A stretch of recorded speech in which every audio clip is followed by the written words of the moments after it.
Press the bell icon on the YouTube app and never miss another update from the Unique Academy.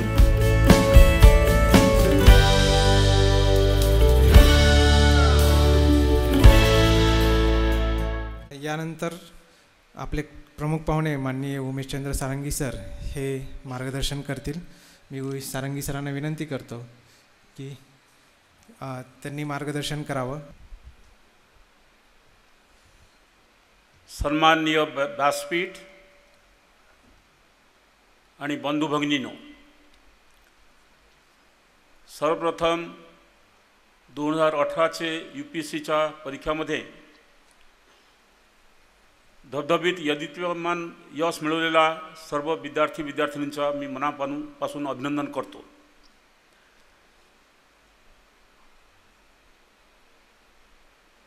या शिखर गाठायला कशा प्रकारच्या खडतर प्रवासामधून आपल्या सर्वांना जावे लागणार असेल ह्याचा कल्पना मला आहे, कारण आजपासून 42 वर्षापूर्वी मी सुद्धा तशा प्रकारचा एक प्रवास केलो होतो।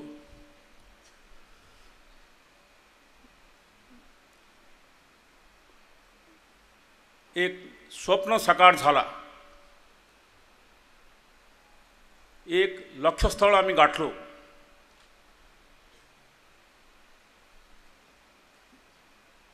याचा आतापर्यंत प्रवास जो खडतर नव्हता, जेवढा खडतर नव्हता, या पुढचा प्रवास आपल्यासाठी आणखीन खडतर असेल असं मला वाटतं। कारण आपण ज्या यश मिळवला त्यामुळे आता जिथे तुम्ही विराजमान व्हाल त्या जबाबदारी पार पाडणे हे सुद्धा एक खडतर प्रवासाचा भाग आहे असा मी समजेन। शासनाच्या सेवेत 35 वर्ष काम करून सेवानिवृत्त झाल्यानंतर कधी असे घटना घडतं ज्यातून आपल्याला वाटते की आपल्या वेळ शासनामध्ये असताना वेळ वाया गेलेला नाही, व्यर्थ गेलेला नाही। आता विजयाचा वडील आता भेटताना माझी आठवण केले, मी नाशिकचा जिल्हाधिकारी होतो आणि चांगला काम केलं, त्यातून माझ्या नाशिकमधील ठेवीचा परतफेड आज मला मिळून गेला।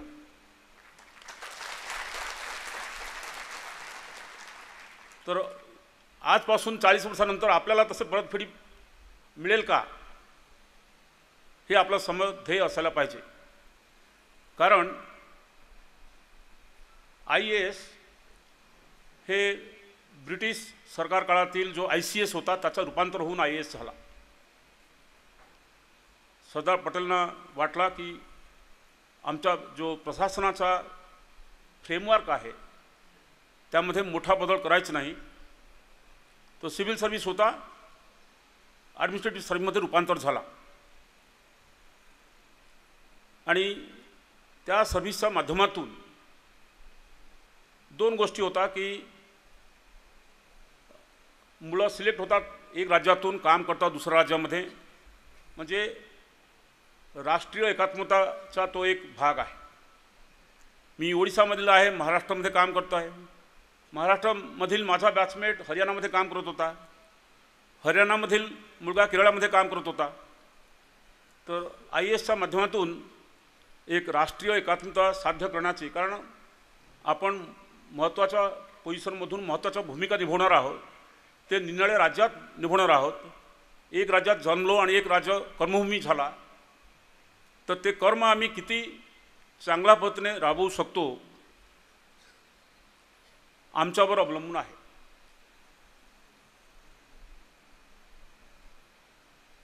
इथं भरपूर विद्यार्थी आहे ज्यांना आज प्रोत्साहन मिळालं असेल, ज्यांनी पुढच्या वर्षाचा UPSC किंवा पुढच्या 2-3 वर्षाचा UPSC जरूर ट्राय करतील।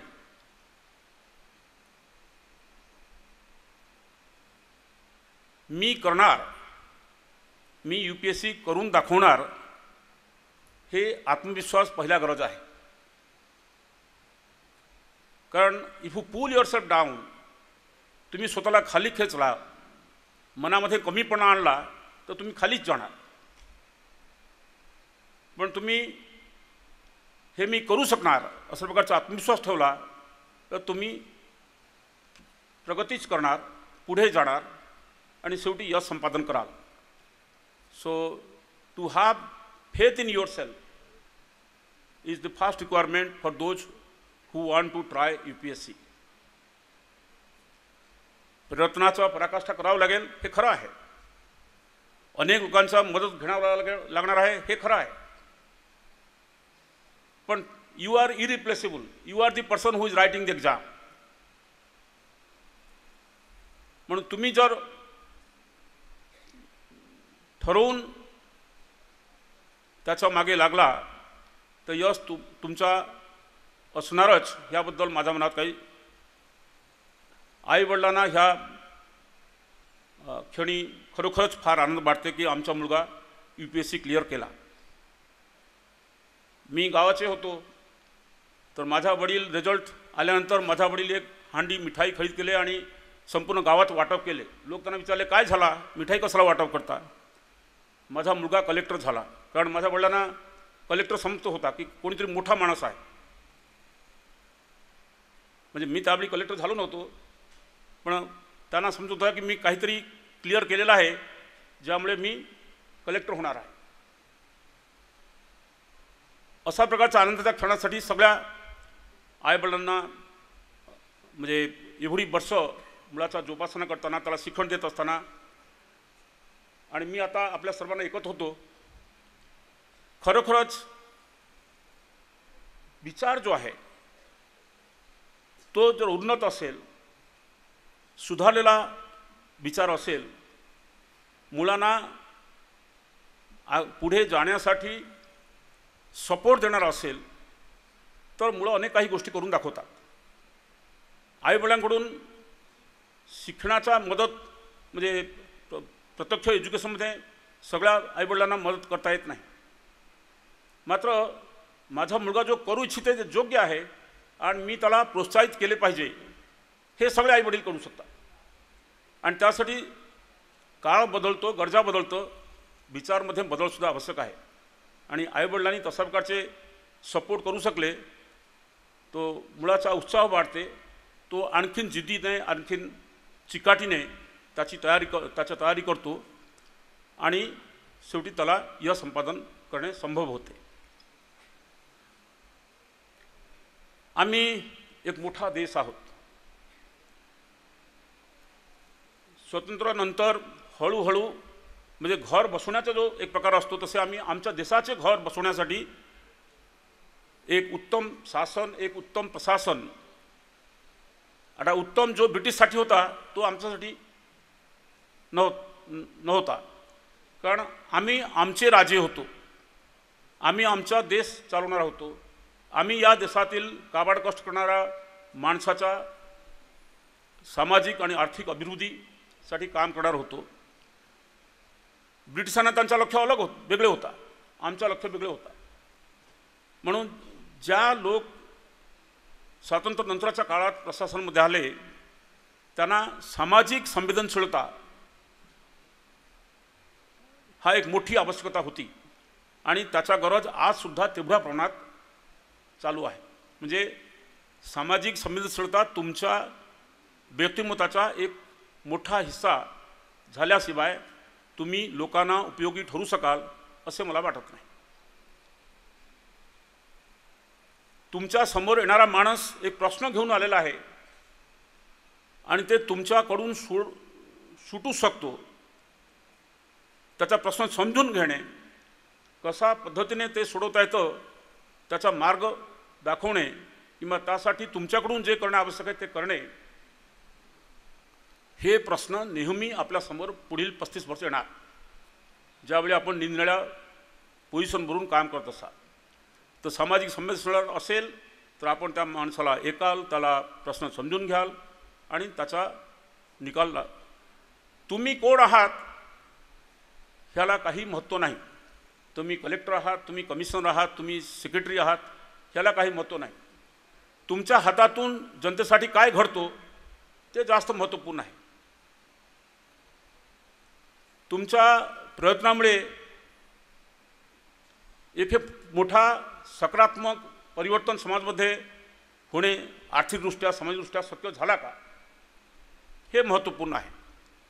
म्हणून तुमचा एकंदर जो विचार आहे, आपला अभ्यास आहे, आपला ज्ञान आहे, त्याचा वापर करून आपण हे घडवू शकतो का, हे खरोखरच पुढे चॅलेंज राहील. कारण आमच्यासमोर अनेक प्रश्न सुटलेला आहे. आमच्या देशाच्या जनतेसमोर असलेला अनेक प्रश्न सुटलेला आहे. अनेक प्रश्न अजूनही भेडसावत आहे. आणि त्या प्रश्नाचा उत्तर शोधणे आणि तो शासनाच्या प्रक्रियामधून लोकांपर्यंत पोहोचवणे आणि सारखे हवे असणारा परिवर्तन आणणे हे आपल्या कामाचा एक भाग राहील. मी ज्यावेळी नोकरीमध्ये आलो कम्प्युटर पाहिलं नव्हतं आणि आम्ही आज एक वेगळा युगामध्ये जगतो. कम्प्युटरशिवाय आणि कम्प्युटर पहिला मोठा कम्प्युटर होता वॉशिंग मशीनसारखा पंच कार्ड वापर करून, आणि आता हातात एक मोबाईलमध्ये सुद्धा कम्प्युटर राहतो. आणि ह्या शतकांतराचा म्हणजे 20वा शतक अखेर आणि 21व्या शतक सुरुवातीला सर्वात मोठा परिवर्तन जो जगात घडलेला आहे तो कम्प्युटर रिव्होल्यूशनच्या माध्यमातून घडलेला आहे.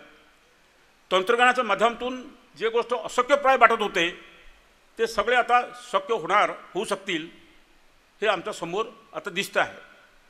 आणि म्हणून तुम्ही त्या संगणकाचा वापर, इन्फॉर्मेशन टेक्नॉलॉजीच्या वापराचा जुगात काम करणार आहात. तर इन्फॉर्मेशन टेक्नॉलॉजीचा वापर करून तुम्ही सर्वसामान्यांचा प्रश्न लवकर सोडण्याच्या दृष्टिकोनातून काय प्रयत्न करू शकाल हे सुद्धा आपल्या कामाचा एक महत्त्वाचा भाग राहील. म्हणजे उदाहरण मी जर आपल्याला द्यायचं, 20 वर्षापूर्वी जर जमीन रजिस्ट्री करायची असेल तर दिवसातून 10-25 डॉक्युमेंट होतील आणि कॉपी मिळायला वर्षो लागतील. आता अर्धा तासात तुमच्या जमीन रजिस्ट्री होते आणि त्या लगेच तुमच्या हाती कॉपी मिळते. हे संगणकीकरणद्वारे शक्य झाले. आता बटन दाबला की तुमच्या जमीनचा नकाला तुम्हाला संगणकामधून बाहेर पडतो. पूर्वी आपल्याला तलाठीकडे जाऊन 2-4 चक्रा मारून कॉपी आणावं लागत होते. सो आता जो लोक प्रशासनामध्ये येतात त्यांना हा नवीन तंत्रज्ञानाचा वापर जनतेचा प्रश्न सोडण्यासाठी मोठ्या प्रमाणात करावं लागेल आणि तुम्ही करणार. कारण तुम्ही मला सांगण्यात आलं जेवढी सगळे यशस्वी झाले त्यामध्ये भरपूर इंजिनियर आहेत आणि त्यांना तर हे एकदम सोपं जातील. मी एकदा डॉक्टर APJ अब्दुल कलामना ऐकलो.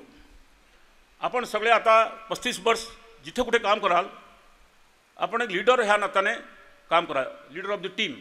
आपल्या हाताखाली अनेक लोक काम करत असतील आणि आपण त्या टीमचा लीडर असाल.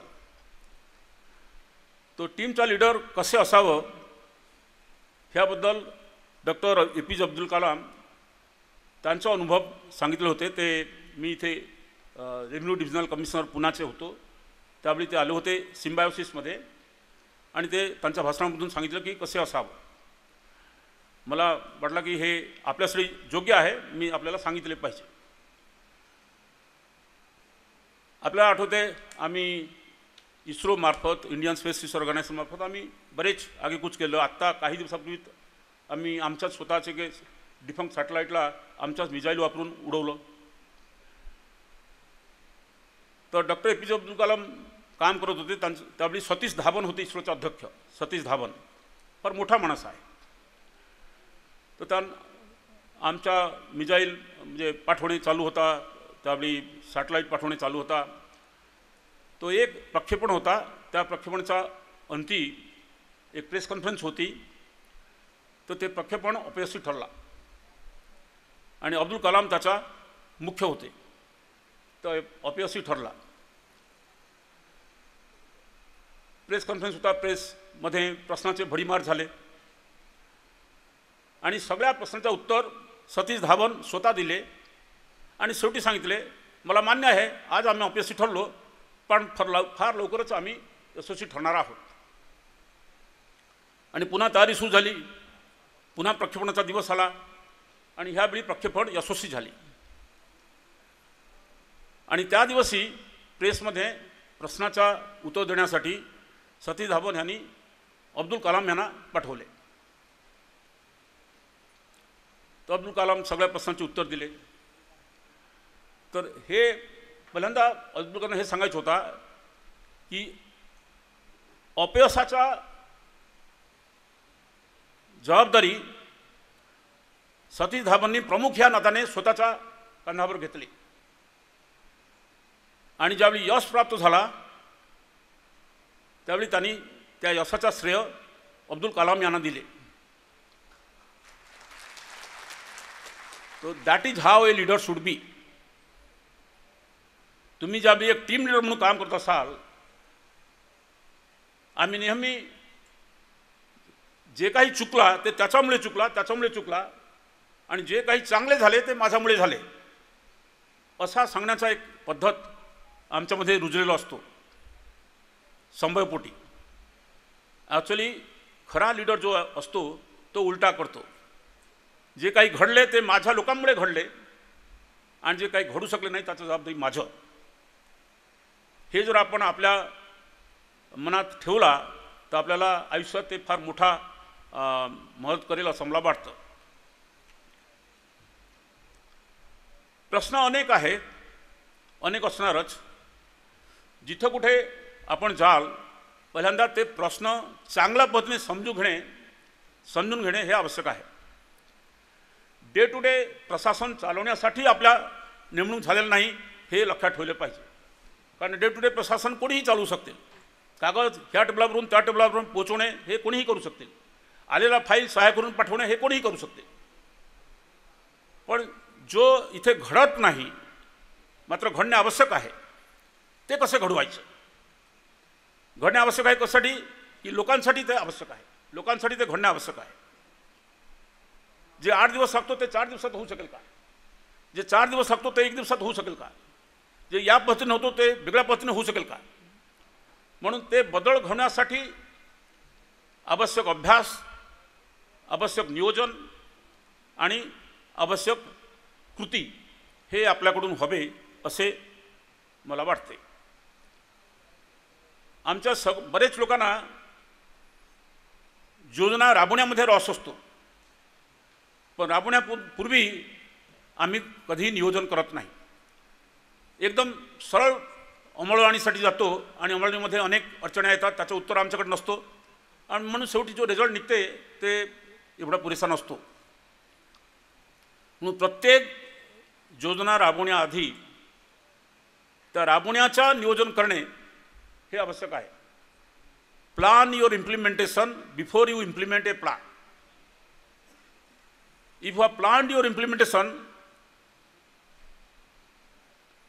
अंमलबजावणी करताना कोणते अडचणी येणार हे पूर्वीपासून तुमच्यासमोर आला असेल, त्याचा उत्तर तुम्ही कसे काढाल हे तुम्ही तयारी केला असेल. म्हणून तसे जर अडचणी आला तर तुमचं उत्तर तयार आहे, तुम्ही त्या अडचणी दूर केला आणि पुढे गेला. म्हणून कुठलाही योजना राबवण्यापूर्वी त्या योजना राबवत असताना कसा प्रकारच्या अडचणी येऊ शकेल ह्याचा अभ्यास करणे आणि अंमलबजावणीचा नियोजन करणे हे अत्यंत आवश्यक आहे असं मला वाटतं. परिस्थिती आपण उचलून फेकून देऊ शकत नाही. आम्हाला सगळ्यांना एक कॉम्प्लेक्स सिस्टमचा भाग म्हणून काम करावं लागेल. मला हे नको आहे म्हणून हे उपटून पाडा असे करणे शक्य नाही. कारण सिस्टम बदलायला फार मोठा वेळ लागतो. सिस्टममध्ये व्हावं असलेला बदलसुद्धा हळूहळू होत असते. तुम्ही स्वतः बदल आणू शकता कॅटलिस्ट नात्याने, एक घटक इस नात्याने, पण बदल हळूहळू घडणार, एकदम बदल होणार नाही. माझं नाम दररोजी हेडलाईनमध्ये आले पाहिजे असे इच्छा ठेवणारा व्यक्ती चांगला प्रशासक बनू शकत नाही. तुम्ही पडदा आड म्हणजे जसे प्लेबॅक सिंगर असतात, तुम्ही पडदा आड काम करता, तुमचं नाव पेपरमध्ये यावं यासाठी काम करत नाही. हे काम आवश्यक आहे करणे म्हणून तुम्ही करता. मी हे काम केलं तर माझं नाव पेपरमध्ये येईल त्यासाठी मी काम करावं असा ध्येय कधी ठेवणार नाही. कारण देन फक्त हेडलाईन मिळेल त्यासाठीच तुम्ही काम करा. लोकांना तुमचं नाव आठवण राहील, पण काम आठवण राहणार नाही. म्हणून तुमच्यासमोर जेवढी सगळे प्रश्न आहे, जो विषय आहे, त्याचा पुरेसा अभ्यास करणे, त्यामधून कोणत्या कोणत्या दृष्टीने आपण आगेकूच करू शकतो, काय काय बदल आम्ही आणू शकतो, त्याचा अभ्यास करणे आणि ते राबवणे हे तुमचं काम आहे. रिझल्ट आपोआप येतील, लोक आपोआप आपल्याला ओळखतील, लोक आपल्या कामाची आठवण ठेवतील. आपण रिटायर होऊन जाल तरीसुद्धा ते आपल्याला आठवण ठेवतील. संपूर्ण सिस्टम बदलणे तुम्हाला शक्य होणार नाही, पण सिस्टम तुम्हाला सपोर्ट करेल अशा प्रकारचा परिस्थिती तुम्ही निर्माण करू शकाल का, हे तुमच्या प्रशासकीय कौशल्याचा बाब आहे. It's a part of your administrative skill की मी सिस्टम बदलू शकत नाही, पण सिस्टम मी जे काही चांगला करू इच्छितो त्याला आड येत नाही, हे मात्र करणे मला जमेल. आणि तुम्ही चांगला करत असाल तर मी तरी महाराष्ट्रामध्ये पाहिलं नाही की कोणी चांगला करू इच्छिते आणि त्याला कोणी आड आला, असे कधी झालेलं नाही. म्हणून तुम्ही तुमचा इंटेन्शन, तुमचा प्रामाणिकपणा हे तुम्हाला सपोर्ट म्हणून उभे राहतील. कारण लोक म्हणतील हे चांगला काम करतो आहे, आम्ही त्याला साथ दिले पाहिजे, आपल्याला विरोध होणार नाही. आता हे मला ज्या लोकांनी आता यश संपादन केलेलं आहे आणि पुढे जाऊन देशाची सेवा करणार आहे त्यांना बोलायचं होतं. इथे भरपूर लोक बसलेला आहे जो पुढच्या वर्षीची परीक्षा देणार, त्या पुढच्या वर्षीची परीक्षा देणार, त्यांनासुद्धा काही बोलावं असं मला वाटतं. प्रत्येक विद्यार्थीचा या परीक्षेसाठी तयारी करण्याचा मार्ग वेगवेगळा असतो, असू शकतो, असावं. त्यांनी जिओग्राफी घेऊन UPSC केले म्हणून मी जिओग्राफी घेणार, किंवा त्यांनी सोशिओलॉजी घेऊन UPSC केले म्हणून मी UPSC घेणार. कारण ज्या विषय तुम्ही घ्याल त्या विषयाचा मास्टरी संपादन करणे हे आवश्यक आहे. आणि जो विषय तुम्हाला आवडत नाही त्याच्यामध्ये तुम्ही कधी मास्टरी करू शकत नाही, कारण तुम्ही अभ्यास करणार नाही. म्हणून विषय निवडताना ज्या विषय तुम्हाला आवडते, अभ्यास करायला आवडते, आणखीन जाणून घेण्याचा आग्रह तुमच्या मनात असतो, ते विषय तुम्ही निवडले पाहिजे. म्हणून विषय निवडणे हे एक फार महत्त्वाचे बाब असतो. कारण निवडून फक्त चालत नाही. आता तुम्ही 2-4 विद्यार्थ्यांना इथे सांगितलं बहुतेक लोक पॉलिटिकल सायन्स घेतात, इकॉनॉमिक्स घेतात, किंवा सोशिओलॉजी घेतात, जिओग्राफी घेतात. ठीक आहे, मी याच्यामधून घेऊन टाकतो एक, तसे नाही चालणार. ते विषय अभ्यास करण्यामध्ये तुम्हाला रस आहे का, तो रस असलेला विषय आपण घ्यावं, तर आपण जे अभ्यास कराल त्याचा आनंद आपल्याला होईल. कारण दररोजी आपण नवीन नवीन गोष्ट शिकाल आणि यू विल फील हॅपी. तो अभ्यास हा बर्डन बनत नाही, अभ्यास हा भारी वाटत नाही, हा सोपं आणि सहज वाटते आणि त्यातून तुम्हाला आनंद मिळते. म्हणून विषय सिलेक्शन फार केअरफुली केले पाहिजे. जनरल स्टडीमध्ये चांगला स्कोर केल्याशिवाय तुम्हाला यश संपादन करणे कठीण जाईल. कारण सध्याचा जो परीक्षाचा प्रकार आहे त्यातून जनरल स्टडी हा एक महत्त्वाची भूमिका निभावतो. आणि म्हणून जनरल स्टडी कुठल्याही परिस्थितीत कमकुवत राहता कामा नये. आणि जनरल स्टडीसाठी किती अभ्यास करावं आणि किती रेग्युलर अभ्यासमध्ये आपण अधिग्रहण करावं हे सुद्धा लक्षात ठेवले पाहिजे. म्हणजे आज सकाळी तुम्ही वर्तमानपत्र वाचला आणि हे बघितला की इंडियन सॅटेलाईटला इंडियन मिसाईल डिस्ट्रॉय केला. आता हे आपण 2 लाईन आपल्या एक पुस्तकामध्ये लिहून ठेवा की हे घटना आज घडली.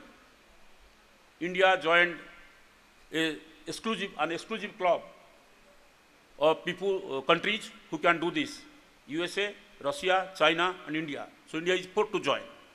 तो एवढा घटना आज घडला आणि ते आपण एक रजिस्टरमध्ये लिहून ठेवला. असे दररोजी वर्तमानपत्र वाचताना आपला 2, 3, 5 जो नाविन्यपूर्ण घटना वाचायला मिळाला ते आपण असे नोंद करून ठेवा. याच ते रजिस्टर वाढत जाईल, पाने भरत जातील. तर ज्यावेळी आपण रिलॅक्स आहात, काही सिरियस स्टडी करावं असं वाटत नाही, तर हे चाळा. तर काही दिवसाने ते सगळे आपण आत्मसात कराल आणि आपल्या आपल्या जनरल स्टडीज भक्कम होईल आणि आपल्याला ते प्रिलिमिनरीमध्ये मदत करेल, आपल्याला ते इंटरव्ह्यूमध्ये मदत करेल, आपल्याला ते मेनमध्ये सुद्धा मदत करेल. म्हणजे वर्तमानपत्र दररोज 1 तास वर्तमानपत्रात घालणे, अंग्रेजी वर्तमानपत्रात घालणे हे आवश्यक आहे आणि तिथून जनरल स्टडीज शाश्वत करून घेण्याचा प्रयत्न करणे आवश्यक आहे असं मला वाटतं. एकदा जनरल स्टडीज झाली तर नेक्स्ट सब्जेक्ट जिथे तुम्हाला चांगल्यापैकी स्कोअर करता येईल ते तुमचा स्वतःचा सब्जेक्ट जो तुम्ही निवडलेला आहात. आणि शॉर्टकट नाही, you have to go through the long cut.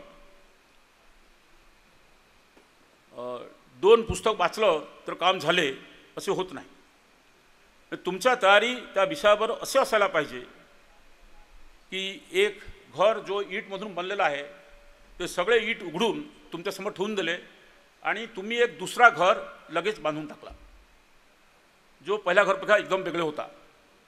एवढा तुमचा अभ्यास पक्का असायला पाहिजे की you can break a house into pieces and rebuild it at your own will. अशा प्रकारचा पकड त्या विषयावर आपला असायला पाहिजे आणि त्यासाठी भरपूर अभ्यास लागतो, भरपूर प्रकारचे पुस्तकचे अभ्यास लागतो. हे आपण एक लक्षात ठेवले पाहिजे. शेवटचा जो आहे तो आहे इंटरव्ह्यू. इंटरव्ह्यू हा आपल्या व्यक्तिमत्वाचा परख असतो, आपल्या ज्ञानाचे थोडा बहुत परख असतो, पण आपण कुठल्याही विषयाला कसे अप्रोच करता, आपला व्ह्यू काय आहे, आपला व्ह्यू जे प्रश्न विचारला आहे त्याच्यापेक्षा वेगळे असू शकेल, पण तुम्ही त्या वेगळ्या व्ह्यूसाठी कशा प्रकारचा जस्टिफिकेशन देता, रिजनिंग देता, त्याच्यावर तुमच्या उत्तराचा महत्त्व अवलंबून असतो. म्हणून हे तिघ गोष्टी जर आपण केला तर मला वाटतं की UPSCमध्ये यश संपादन करणे कठीण राहणार नाही. पुन्हा एकदा सर्व विद्यार्थी आणि विद्यार्थिनी ज्यांनी यावर्षी महाराष्ट्राला गौरवान्वित केले, आपल्या आईवडिलांना गौरवान्वित केले आणि युनिक अकॅडमीला गौरवान्वित केले, त्या सर्वांच्या मनापासून मी अभिनंदन करतो. आणि इथे उपस्थित असलेले सगळे विद्यार्थी आणि विद्यार्थिनी जे पुढच्या वर्षाच्या परीक्षा देऊ इच्छितात, आता जूनमध्ये होईल प्रिलिमिनरी, तो आपल्याला सुयश चिंतितो आणि माझा 2 शब्द संपवतो. धन्यवाद. धन्यवाद sir. We are very thankful to you. अत्यंत कमी कालावधीत त्यांना विचारलं असतानाही सरांनी त्यांच्या कार्यबाहुल्यातून वेळ काढून युनिकच्या या सत्कार समारंभाला येण्याचं मान्य केलं आणि सर आले, त्याबद्दल आपण त्यांचे खूप खूप आभार मानतो. Don't forget to like, comment and subscribe to our channel. Stay tuned.